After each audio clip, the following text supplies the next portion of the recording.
είναι αδίστακτος, αποφασισμένος και ανελαίητος. Είναι ένας από τους μεγαλύτερους ειδήμονες στη στρατιωτική τακτική που γνώρισε ποτέ ο κόσμος. Διαθέτει στρατηγική ευφυΐα και ηγείται ανδρών που σκοτώνουν για χάρη του και πεθαίνουν για χάρη του. Όλα για τη δόξα της Ελλάδας.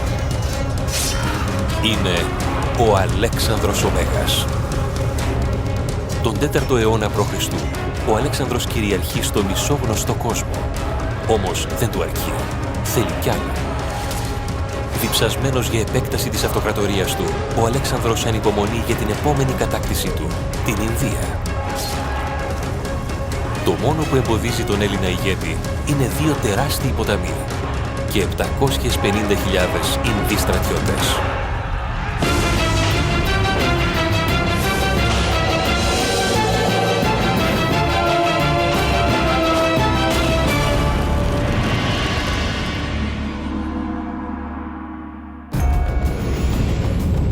...331 π.Χ. η μάχη στα Άρβιλα.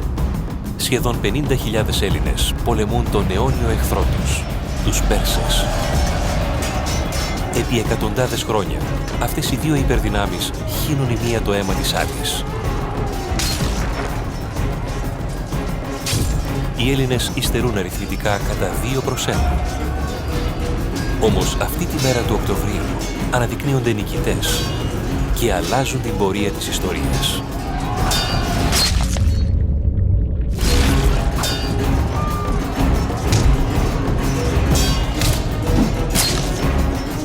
Όλα αυτά οφείλονται στον 25χρονο αρχηγό τους, τον Μέγα Αλέξανδρο. Η στιγμή του ανήκει. Alexander has this kind of larger-than-life aura about him. He's handsome with a muscular build, and he's extremely charismatic. His troops pretty much worship him.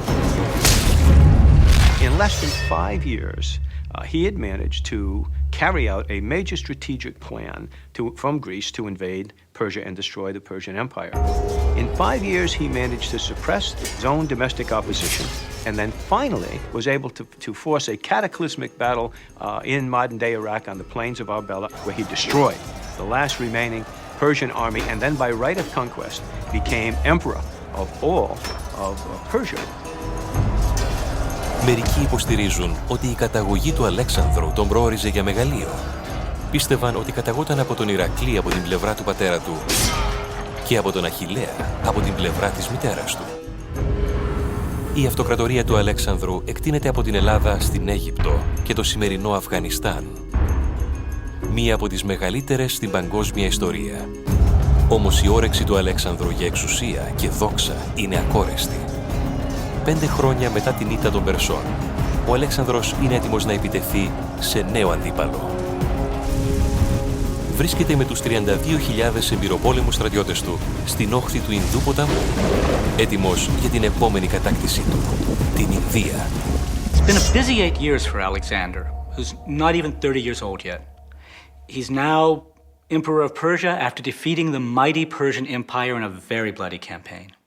He's Pharaoh of Egypt. Didn't even have to raise a sword there. They just gave up. Now he's knocking on India's door. From a geographic and tactical perspective, the problem is to get to India, you have to cross 2 major rivers, the Indus and the Hydaspes River.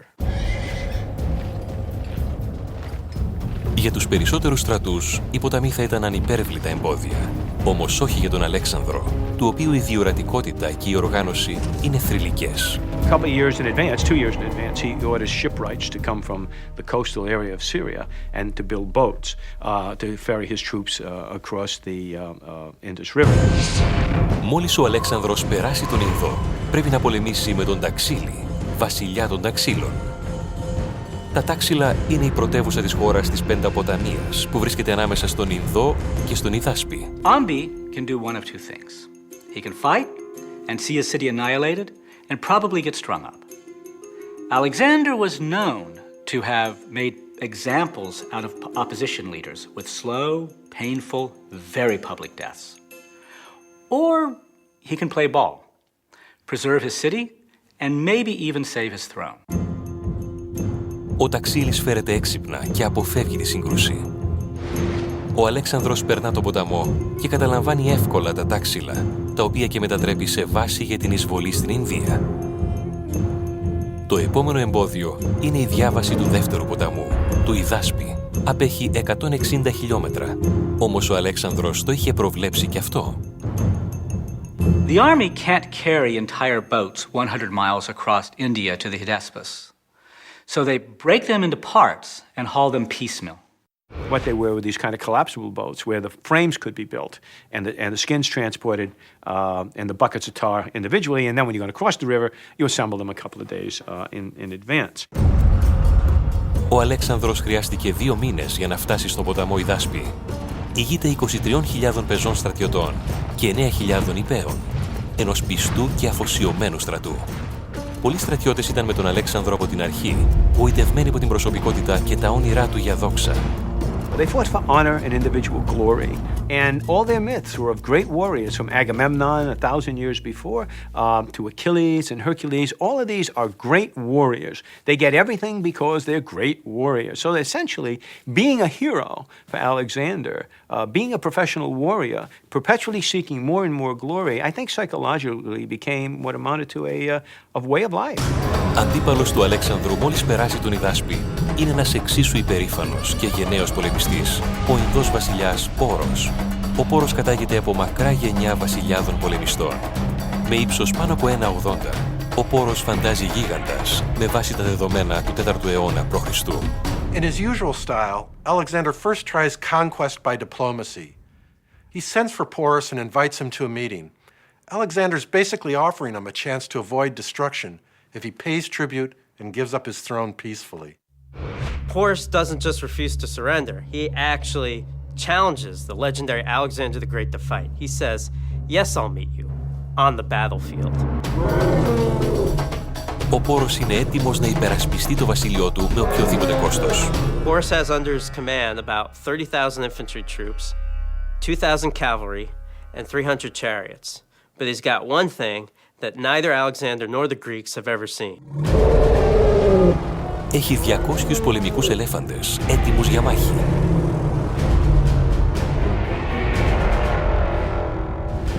The elephant was a highly developed instrument of war in the Indian army. It took about 10 years to train the elephant, and they were exceedingly well trained. They responded to name calls, they responded to whistles, and they fought. So, if we imagine what's going on now, you have Porus on the far eastern side of the Hydaspes River, ready to oppose Alexander's crossing. On the western bank, you have Alexander's army. And in between flows a fairly wide, fairly deep, and fairly rapid Hydaspes River. Ο Αλέξανδρος αντιμετωπίζει μια μεγάλη πρόκληση. Πώς να περάσει τους 32.000 άνδρες του στην άλλη όχθη του άγριου ποταμού, διατηρώντας ταυτόχρονα το στοιχείο του ευνηδιασμού. But how? If he just crosses right under Porus's nose, his troops are going to be sitting ducks. The Indian army will easily pick them off with their arrows midstream or when they try to reach the other side. So Alexander needs a tactical plan. And he puts into motion what will be an unbelievable game of cat and mouse with Porus. When in doubt, deceive and dissemble. And he begins by the simple act of ordering up grain from his logistics supply lines. Grain shipments begin to arrive. And the reason for this is psychological. It's late spring, early summer. What you conclude is that they have no intention of crossing until later in the campaign season, when the river's current and depth are lowered. Τώρα που ο Πόρος έχει πιστεί ότι δεν θα περάσουν τον ποταμό άμεσα, ο Αλέξανδρος κινητοποιεί τους άνδρες του. The second piece of deception was to begin to move his elements of his army, mostly cavalry, but some infantry. He would march them up and down the riverbank, upstream, downstream, upstream, downstream.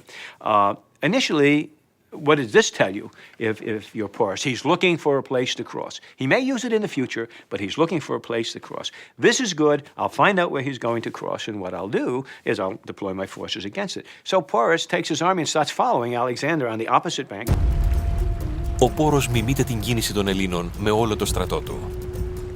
And this goes on for a week or two, and Alexander always returns to camp, at which point Porus concludes that this is pointless. All right, he may be looking for a place to cross, but in any event, there's no need for me to move my entire army up and down the field. So what he does is, instead of doing that, he just posts pickets on the other side of the river. Αυτό ακριβώς θέλει ο Αλέξανδρος. Στη συνέχεια, διατάζει τους άνδρες του να αρχίσουν το δεύτερο στάδιο της καλοσχεδιασμένης εκστρατείας του. Their mission: light fires, make noise, draw attention to themselves every single night. What Alexander's doing, again, is he's conditioning Porus's army to the noise along the riverbank. Alexander has now achieved a very important tactical advantage. What is that? The ability to move his army around on his side of the riverbank without provoking a major tactical response on the part of the enemy. In essence, he's lowered the anxiety level, lowered the attention level of Porus and his army. Τελικά, μετά από 2 μήνες, υπό την κάλυψη του σκοταδιού, ο Αλέξανδρος οδηγεί ένα απόσπασμα μακριά από το στρατόπεδο. Ο Πόρος δεν το αντιλαμβάνεται. Alexander never intended on waiting to cross the river. Everything he's done up until now is to set up a scenario to cross the river without alerting the Indians, and thereby gain the tactical advantage. It's absolutely brilliant. He already knows exactly where he's going to cross, and he's going to cross that night.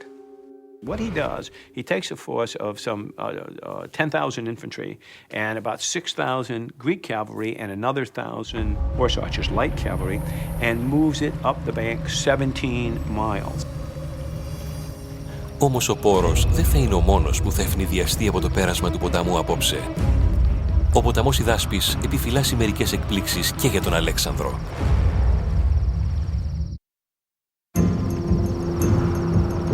Μεσάνυχτα, 326 π.Χ. Ο Μέγας Αλέξανδρος πρόκειται να οδηγήσει 20.000 στρατιώτες στην άλλη όχθη ενός ορμητικού ποταμού στην Ινδία.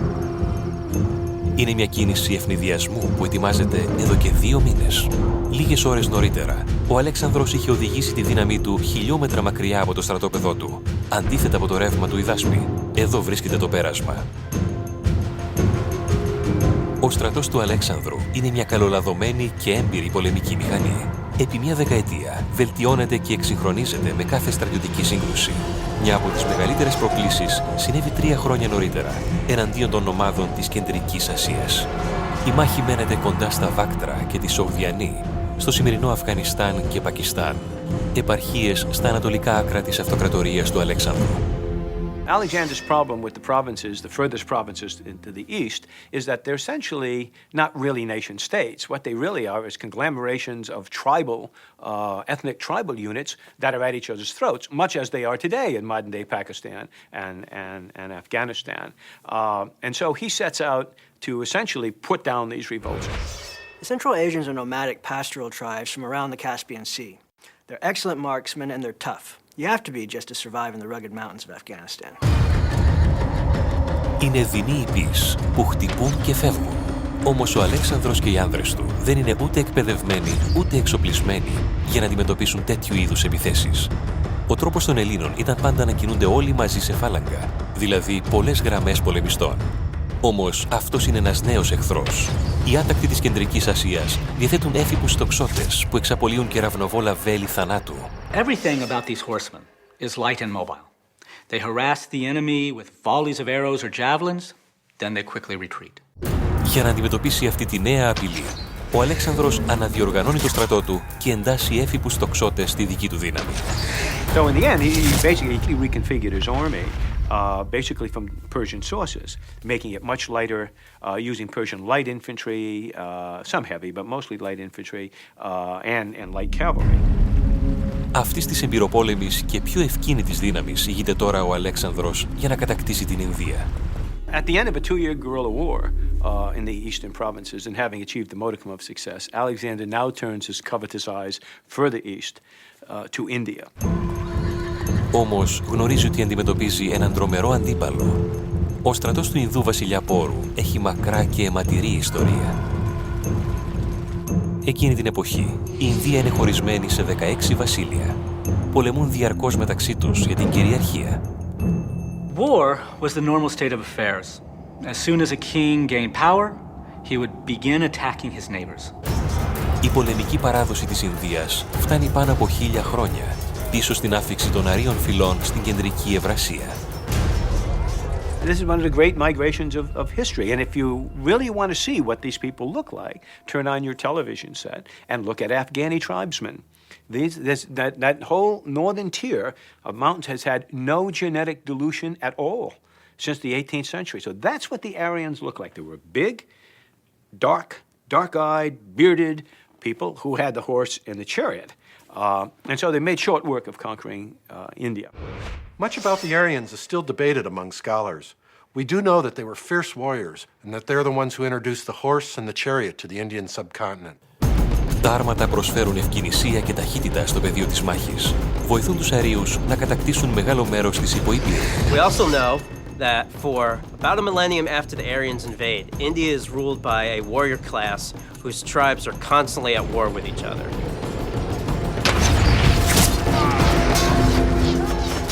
India possesses rich gold and metal deposits, so they have the resources and skills to produce weapons as sophisticated as any army of the time. In the Ramayana, an Indian epic from the first few centuries BCE, the villain, Ravana, is pictured carrying 18 different weapons in as many hands. He's got a javelin, sickle sword, 3 different kinds of battle axes. You name it, he's got it. And that arsenal is representative of what the various Indian armies actually used at the time. The ancient Indian kingdoms had really perfected the art of war. Είναι μια τέχνη την οποία κατέχει ο Πόρος. Τώρα περιμένει να υπερασπιστεί την Ινδία εναντίον ενός νέου εισβολέα, του Αλέξανδρου. Ο Πόρος πιστεύει ότι έχει ακόμη χρόνο να μάθει πότε ο Αλέξανδρος θα περάσει τον Ιδάσπη, όμως έχει εξαπατηθεί. Ο Αλέξανδρος περνά τώρα 28 χιλιόμετρα ψηλά στον ποταμό. 10.000 Έλληνες πεζιστρατιώτες, 6.000 βαρύς ιππείς και 1.000 ελαφριοί Ασιάτες έφυποι τοξότες πέφτουν στον ορμητικό ποταμό. It's storming. It's the middle of the night and it's cloudy, so it's pitch black. And they're just plunging into these violent waters almost blindly. Absolutely terrifying. Το μενόμενο ρεύμα βουλιάζει τα εύθραυστα σκάφη των Ελλήνων. Μερικοί στρατιώτες χρησιμοποιούν δέρματα από κατσίκες γεμισμένα με άχυρα για να επιπλεύσουν. Horses would either swim after you or being led after you by their reins, and it's at night. And so it's a night crossing of a river. And it's a pretty difficult maneuver. Worse, it starts to rain, and the wind starts to blow. There's a tremendous thunderstorm going on, which is really to Alexander's advantage because it keeps the noise down and it keeps Porus's pickets under cover. Ο Αλέξανδρος είναι βέβαιος ότι διάλεξε το σωστό σημείο. Όμως αυτό που θεωρεί ότι είναι η άλλη όχθη του ποταμού, στην πραγματικότητα είναι ένα νησί που διχοτομεί τον ποταμό. He crosses the river, gains the island, crosses the island in a narrow defile where he can hide his troops from Porus, and discovers to his horror that's not the other bank. It's not the far bank, it's just another island. Πίσω από το πρώτο νησί ανακαλύπτουν άλλο ένα. Οι Έλληνες πρέπει να κάνουν άλλες 2 διαβάσεις. Και ο χρόνος τελειώνει. Alexander has made one of the few tactical errors of his career here. When he scouted the crossing point, he didn't send swimmers all the way across. He just saw an island and the far bank behind it. Turned out that what he saw was not the far bank, but simply another island. So now, God, what are we going to do? It's too deep. So we go up and down the island until they find a place to cross where the water is chest deep. And they cross chest-deep water, swimming, dragging their equipment to another island, and then finally to another island. But by dawn, cold, hungry, and soaking wet, they gain the other bank within a very short time. The pickets pick it up, and a rider is sent to Porus. And so Alexander has successfully made the crossing, and he's moving in force against you. Now Porus faces a dilemma. His scouts say Alexander had crossed the Hydaspes. But across the river from his camp is a large Greek force. Πολύ έξυπνα, ο Αλέξανδρος είχε χωρίσει το στρατό του τη νύχτα. 15.000 πέρασαν τον ποταμό, αλλά 12.000 έμειναν στο στρατόπεδο. This is called a fixing or a pinning force. It keeps Porus in place because he has no idea whether Alexander's is the main force or a feint. If he moves to deal with this feint, then the main force crosses right in front of him, catching him between a hammer and anvil, or is this the main attack? Μπροστά στο δίλημμα αυτό, ο Πόρος παίρνει την απόφασή του. Στέλνει μικρή δύναμη να συγκρουστεί με τους Έλληνες που πέρασαν τον ποταμό.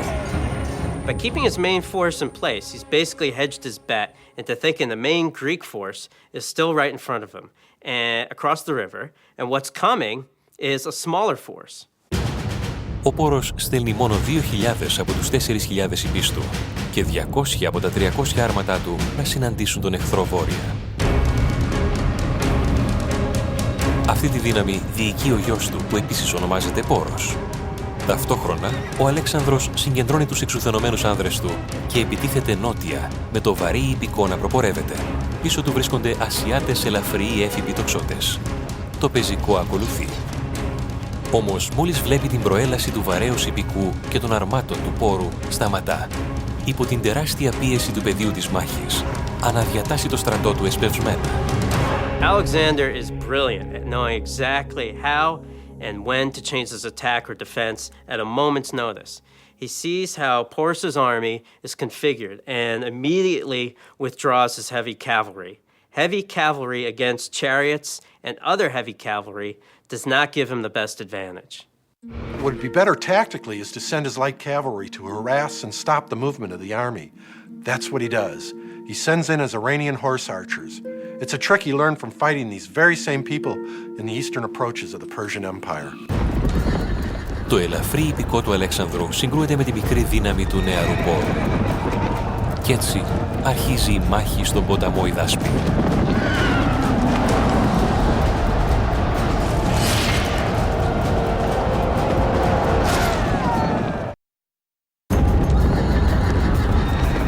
...326 π.Χ. Η μάχη στον ποταμό Ιδάσπη, μια από τις βιαιότερες στην ιστορία, έχει αρχίσει. Το ελαφρύ ιππικό του Μεγάλου Αλεξάνδρου ρίχνει καταιγισμό βελών στους Ινδούς. Οι Έλληνες τοξότες βάλουν με ελαφρύ εξελιγμένο τόξο. Είναι κατασκευασμένο από κέρας ζώου και η χορδή του είναι φτιαγμένη από τους στένοντες ποδιών άγριου ελαφιού ή αντιλόπης. The MO for Alexander's horse archers is hit and run, hit and run. They don't wear armor. They don't really need to. They don't get close enough to the enemy to need it. And here they actually don't need it because the Indians don't have archers. Χοντρά βαμβακερά τουρμπάνια προστατεύουν το κεφάλι τους. Ο κορμός τους προστατεύεται με εκπληκτικά ανθεκτική πανοπλία από υφάσματα. It was probably like a modern-day flak jacket, which you would imagine, you know, two layers of cotton, perhaps, or even wool, and in between those layers would be raw, unprocessed cotton. Well, believe it or not, the fibers of raw, unprocessed cotton are sufficient to stop an arrow. Οι έφυποι τοξότες του Αλέξανδρου σταματούν την Ινδική δύναμη και της στερούν την ικανότητα ευκαινησίας. Their object is to take the steam out of the Indian cavalry attack and force them together. That's exactly what happens. Once they're gathered together, almost immobile, that's when Alexander commits his heavy squadrons of heavy Greek cavalry, and they just smash right through the gathered Indian cavalry, scattered.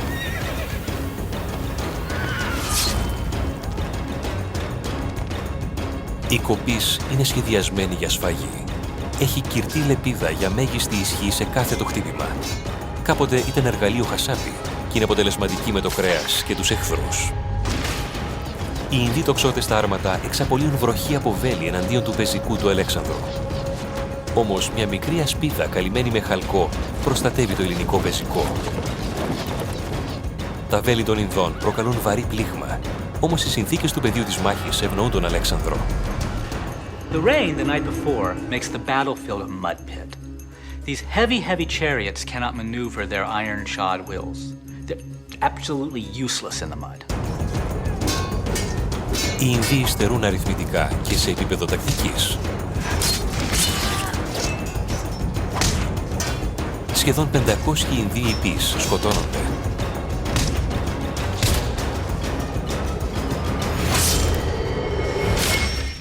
The chariots apparently never got into the battle, or if they did, they were completely ineffective. And they would be ineffective, essentially, against cavalry that could ride around it. Στους νεκρούς συγκαταλέγεται και ο νεαρός Πόρος.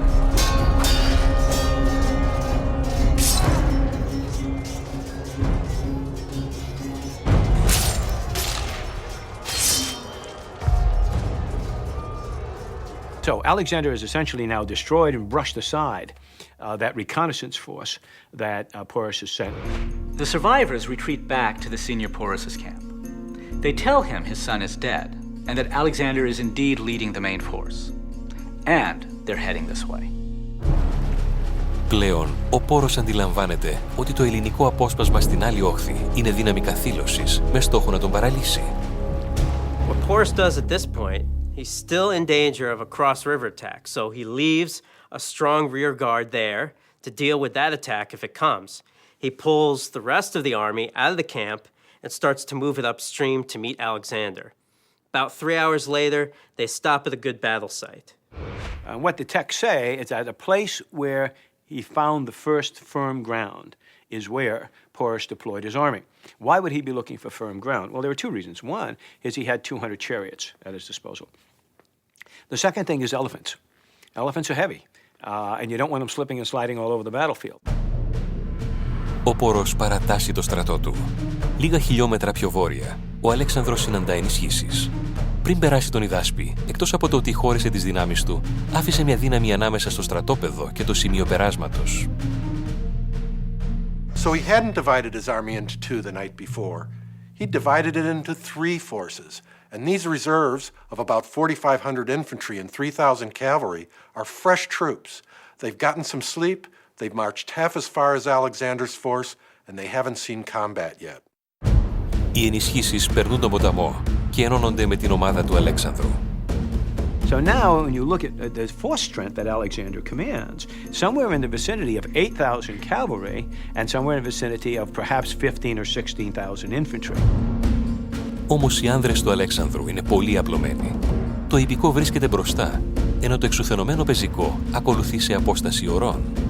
So as Alexander approaches the battlefield, sees Porus's army, he's in a situation where he has to delay the battle.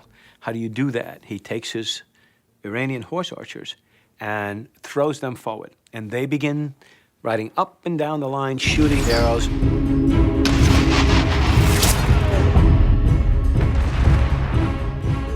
Now is the time when Porus should have attacked. Maybe he wasn't ready. Maybe he wasn't in an aggressive frame of mind. We don't know. But it looks like he was going to accept the battle that Alexander presented. Ο Πόρος άφησε στον Αλέξανδρο χρονικό περιθώριο να φτάσει το πεζικό του και να μελετήσει το στρατό του Πόρου. Μπροστά, μια γραμμή 200 εμπειροπόλεμων ελεφάντων. Πίσω από τους ελέφαντες, μια μακριά γραμμή 30.000 πεζών.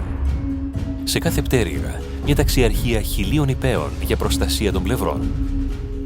Alexander's infantry is outnumbered 2-1, so what he wants to do is turn this into a cavalry fight rather than an infantry fight.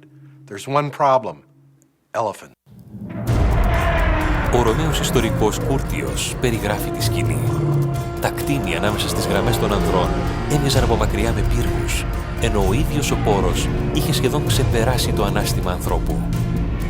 Το κτήνος πάνω στο οποίο βρισκόταν φαίνονταν να αυξάνει το ύψος του. The Greek Macedonians had never seen them in large numbers. Now, the individual fighting men wasn't too much of a problem. It was the horses. The horses had no exposure to these elephants, and the smell and sound and sight of them panicked the Macedonian cavalry. Ο Αλέξανδρος πρέπει να αλλάξει το σχέδιό του προκειμένου να χρησιμοποιήσει το ιππικό του αποτελεσματικά. Διαφορετικά, αυτή η μάχη και η ευκαιρία να κατακτήσει την Ινδία θα χαθούν.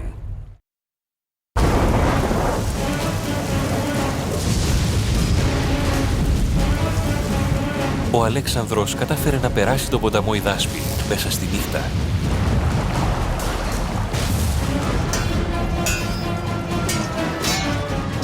Νίκησε μια μικρή Ινδική δύναμη εμπροστοφυλακής.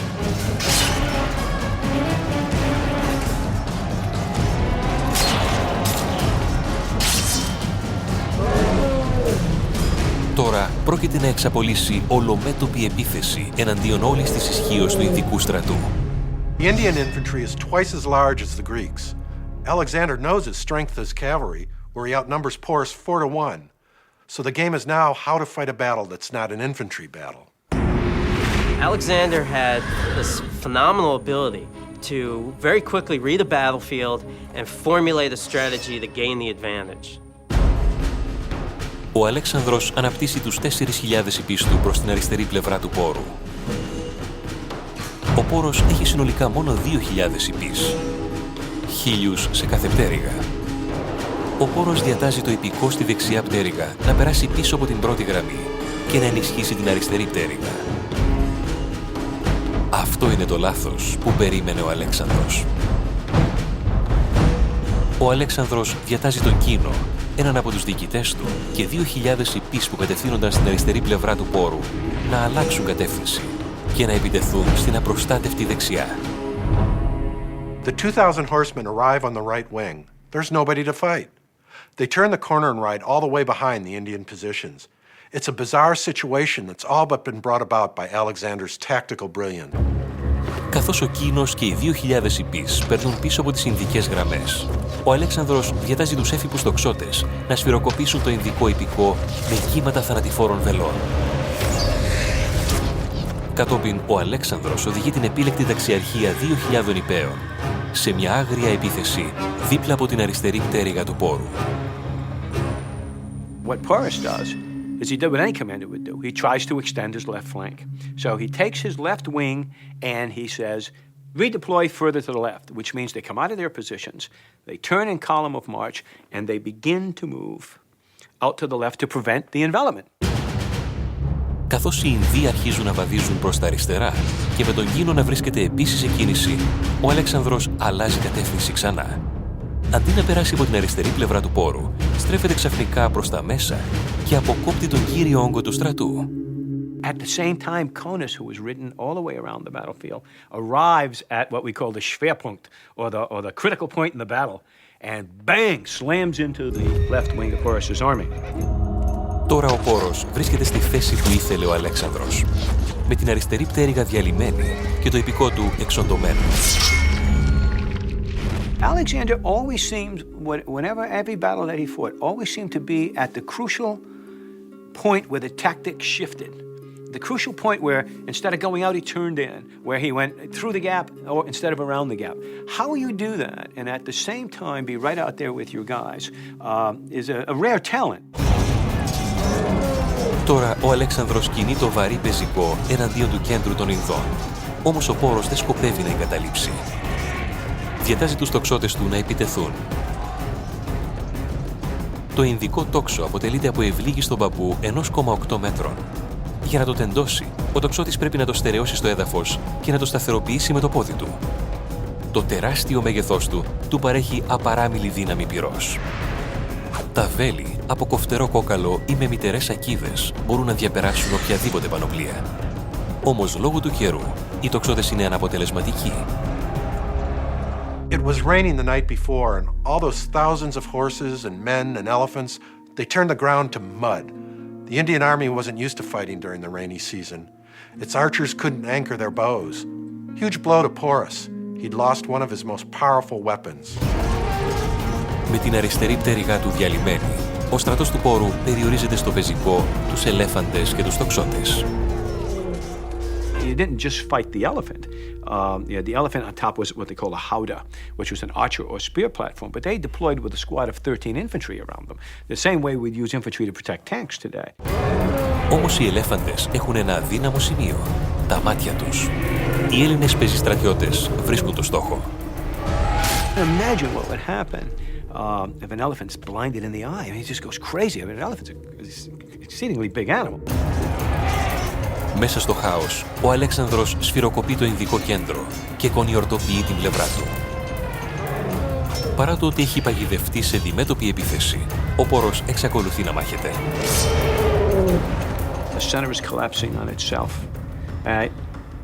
into a giant gaggle of 10,000-12,000 men, animals, chariots, donkeys, horses, whatever, and it literally can't move, and the infantry is pressing against them. The cavalry is pressing from the side. In these kinds of battles, as long as you're maneuvering on the open plain, you don't take a lot of casualties. But when you close into close combat, it gets horrifically bloody because you can't maneuver. You can't even run away. I mean, the problem at the Battle of Hibiscus was you couldn't get away. Κτηνώδης μάχη σώμα με σώμα. Ζώα κατακρεουργούνται. Η μάχη του Ιδάσπη μετατρέπεται σε αποτρόπαιη σφαγή. Ο Αλέξανδρος και η ελληνική φωνική μηχανή του εξοντώνουν τον Ινδικό στρατό στη μάχη του ποταμού Ιδάσπη. Alexander commits what's left of his cavalry and orders it into a circle around this mass of quivering, frightened men. Ο στρατός του Πόρου πιάνεται σε μια θανάσιμη παγίδα. Δεν μπορεί να ελιχθεί. 10,000 human beings pressed by another 8,000 human beings in a cauldron of slaughter.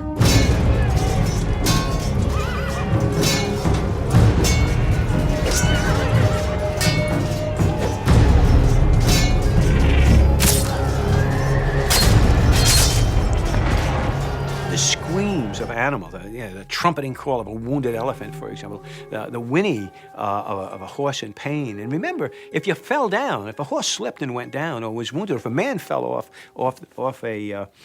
there were no saddles, but fell off the horse, he'd be trampled to death.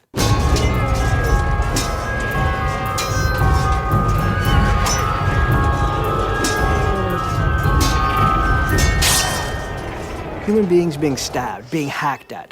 The noise and the screams in the battlefield becomes quickly covered with blood, gore, and entrails, pieces of human flesh. And the smell. The smell. I mean, elephants, when they're wounded, like many animals, defecate. And you can imagine that as well. The noise and the smell and the human horror, absolutely terrific.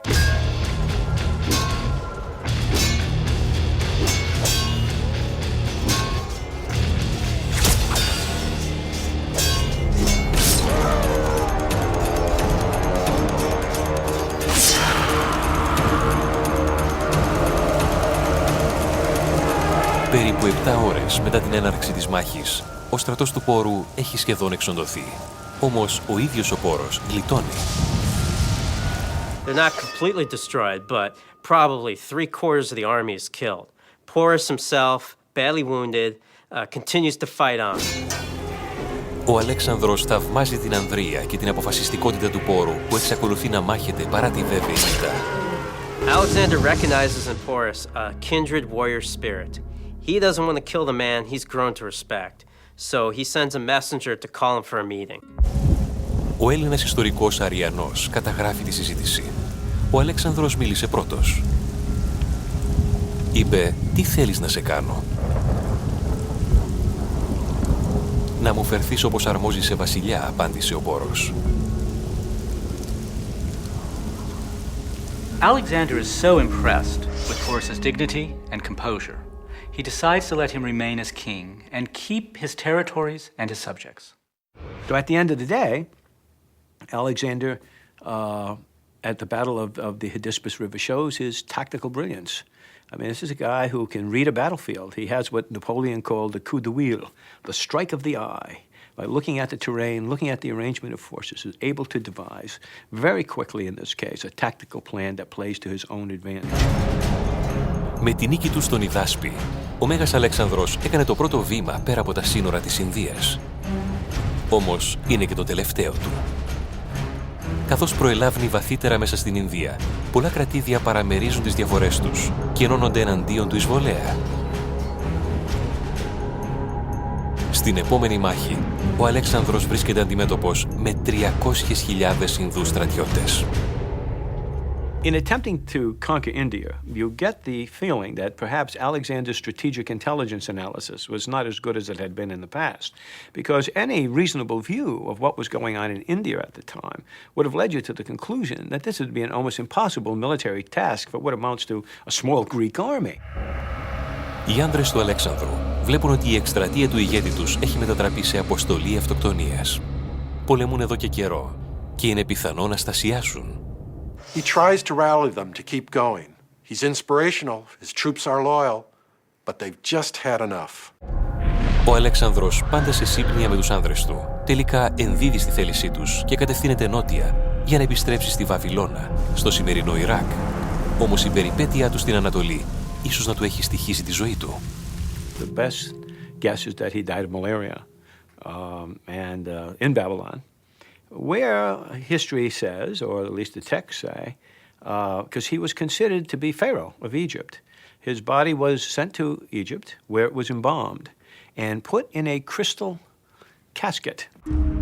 Ο Μέγας Αλέξανδρος, ένας από τους ικανότερους στρατιωτικούς στην ιστορία, πέθανε σε ηλικία 33 ετών. Κατακτητής μεγάλου μέρους του τότε γνωστού κόσμου, οι ικανότητές του αποτελούν έμπνευση για τα μεγάλα στρατιωτικά μυαλά σε ολόκληρη την πορεία της ιστορίας.